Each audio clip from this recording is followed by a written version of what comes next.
my name is Riley O'Neill and welcome to Series 3.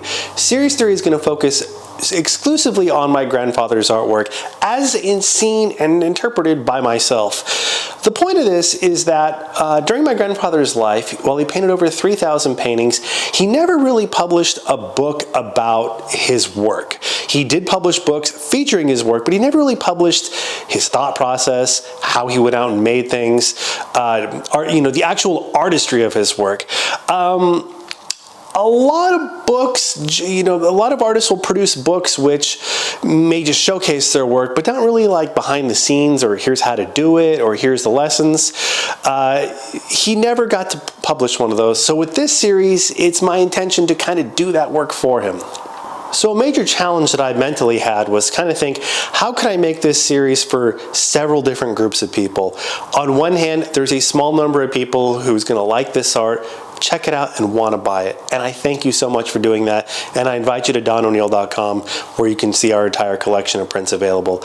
The next group is people who perhaps knew my grandfather or are a descendant of my grandfather. My grandfather had 10 children, 8 of which who lived to adulthood. He had 16 grandchildren and great-grandchildren. I've lost count. And I'm figuring that YouTube will probably stay around for a while, so 10, 20, 30 years in the future. If you're a descendant of Don O'Neill, maybe you can learn a little bit about your ancestors' work. The main group of people who I hope enjoy this are people who want to learn about watercolor. Now, I'm not saying that the notes I have on these paintings or the insight that I have on these paintings is the only point of view or the best. I have a feeling after I make these videos, years in the future, I'll look back and wish I could do it over again. But I'm going to show you what I think, and I'm also going to give you a really good look at the painting so you can learn something on your own just by observing it.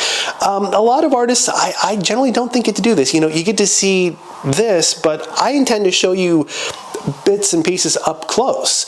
So if there's insights that you gain from these paintings, I want you to, feel free to share them. As I have mentioned, the series is kind of my little time capsule, so you might be watching this far in the future. I'm currently recording this in August of 2024, so if you're watching this, 10, 15, 20, 30 years from now, kind of gives you a little bit of a context. So to give you a bit of my grandfather's background, he was from Buffalo, New York, where he was born in 1924. He grew up there. He fought in World War II as a pilot. He married my grandmother in 1948. Her name was Therese Roberts, where they moved from the Buffalo area to the Washington, D.C. area. They had 10 children, 8 of which survived to adulthood. Their names are Christine, Eileen, Franny, Kathleen, Thomas, Tim, Terry, John, David, Brendan. Despite being my family members, I always get those names mixed up. Their children were born between 1949 and 1964. They had 16 grandchildren, and these grandchildren were born between 1978 and 2007. Their names are Jennifer, Brian, Matt, Riley, Laura, Corey, Lonnie, Elisa, Catherine, Elizabeth, Randy, Caroline, Hannah, Rosemary, Sam, and Therese. I apologize if I got to my family members if I got any of those out of order. I'm doing this from memory, and there's a lot of us.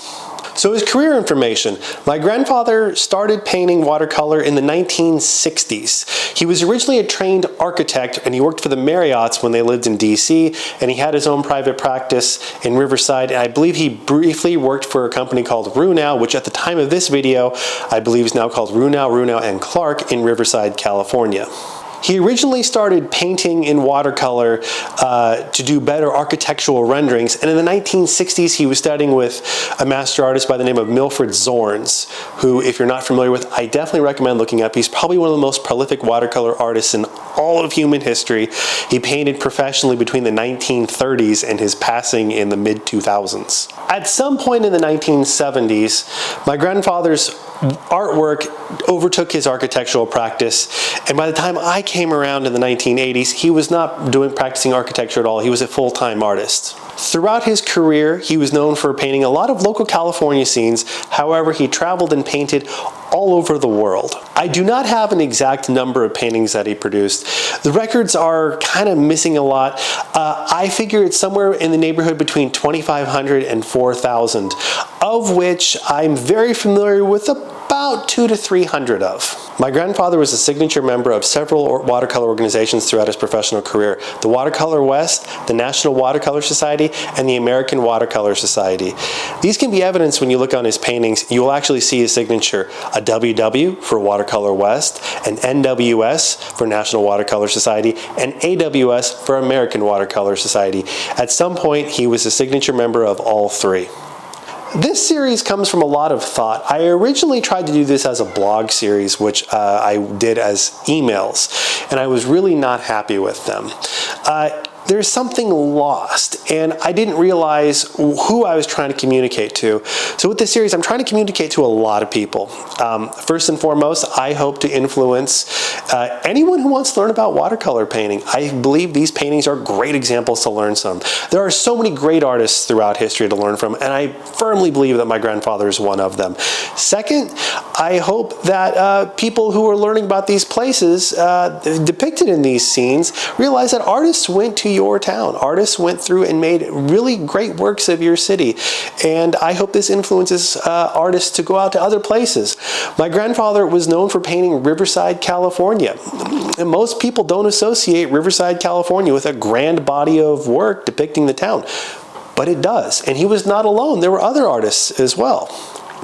I hope this series can be of something of value to you. I'm trying to reach out to a lot of different people, so every little bit of writing on my part kind of has to cover a lot of bases. If these pictures are something that you really like, I invite you to our website, dono'neill.com. As of August 2024, we have a collection of over 100 different Giclée prints, and most of them in 4 different sizes.